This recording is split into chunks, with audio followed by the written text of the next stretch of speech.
today's video mga idol at aringana naman naggagayak tayo para sa pangalawa nating panghanap buhay. Hahanap tayo ng pagkakapirahan at sasailin tayo kay Lala.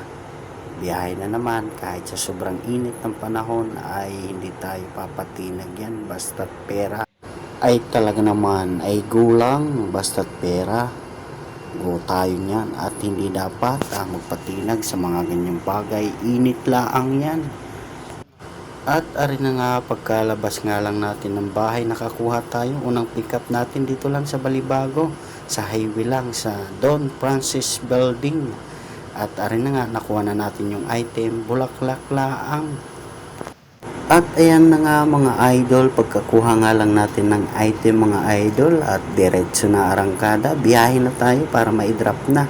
Mahirap na, baka sa init at lagay ng panahon at malanta na tong bulaklak pagkadating sa drop off ay talaga naman.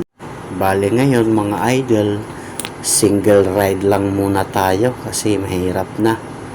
Baka ipagkaabot ko ng bulaklak na ari ay mapahampas laang at ay wag naman sana mangyari yung ganyan. Talaga ako'y naghahanap buhay laang. Ayan na nga mga idol, kasalukuyan andito na tayo sa Don Bosco sa may Mayapa laang. At syempre mga idol, bago tayo palampasin, may passway po sila dito mga idol bago kang daan dini. Ang passway nila ay 10 laang mga idol. At dito na nga tayo kung saan tayo magdra-drop. Dito lang sa mayroong Kalamba sa may Mayapa mga idol. Malapit na tayo sa ating drop off mga idol. Tara, let's go at i-drop na natin.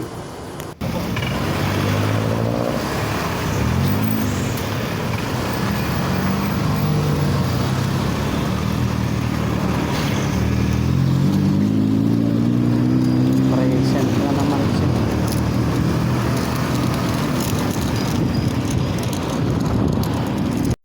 So ayan, dito na rin tayo, nakakarating na rin tayo. One way lang kasi bulaklak, mahirap na baka sa init ng panahon ay masira. Kung totoong bulaklak to, malalanta gawa nga ng init. Hirap. Hirap na natin dito lang sa Porkwan ng Kalamba.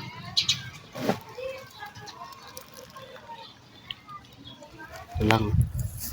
Binalat lang yung plastic pa-surprise.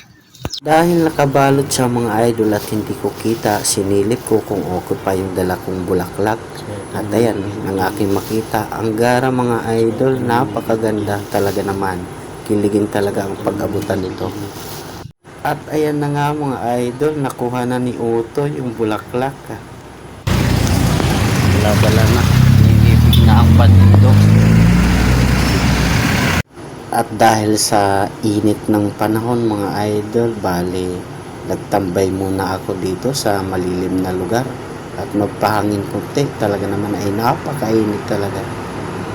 At makalipas lang ng ilang minuto na ating pag-aantay, pagpapahinga, relax sa malilim na lugar na ari.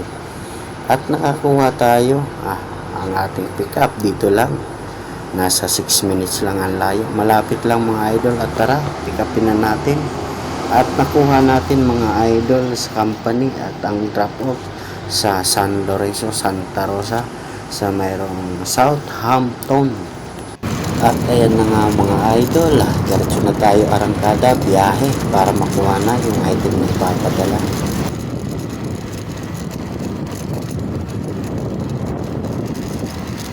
So ayan mga idol, makalipas lang ng ilang minuto na ating biyahe at ari na nga tayo. Tanaw ko na kung asan ang ating pick up location. Dito lang mga idol. Dito na tayo. Ayan, dito na tayo sa company lang sa warehouse sa Biles Corporation. Ito lang nakakuha natin. Bilog lang dadalhin sa Southampton, Santa Rosa. So may bandang San Lorenzo to. Let's go, drop na natin. At pagkakuha nga lang natin ng item, documents lang mga idol, at agara na, diretso na tayo at para may drop na at makakuha ng panibagong booking, biyahe mga idol.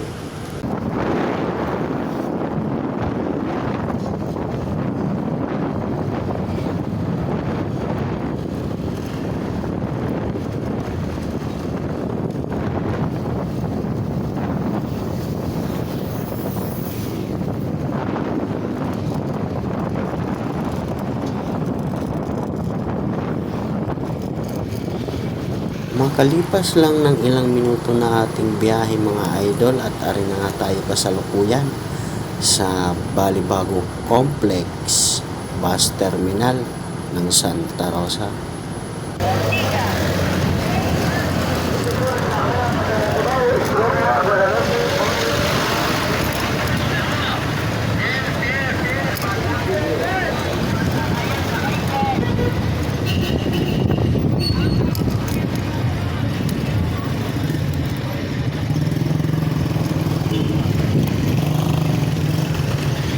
So ayan mga idol, kasalukuyan andito na tayo sa merong bandang San Lorenzo at ang ating talaga saktong drop location ay sa Southampton Village at kasalukuyan andito na tayo, mga ilang minuto na lang ang layo mga idol, nasa 2 minutes na lang. Tara, let's go at i-drop na natin mga idol. So ayan, dito na tayo sa Southampton.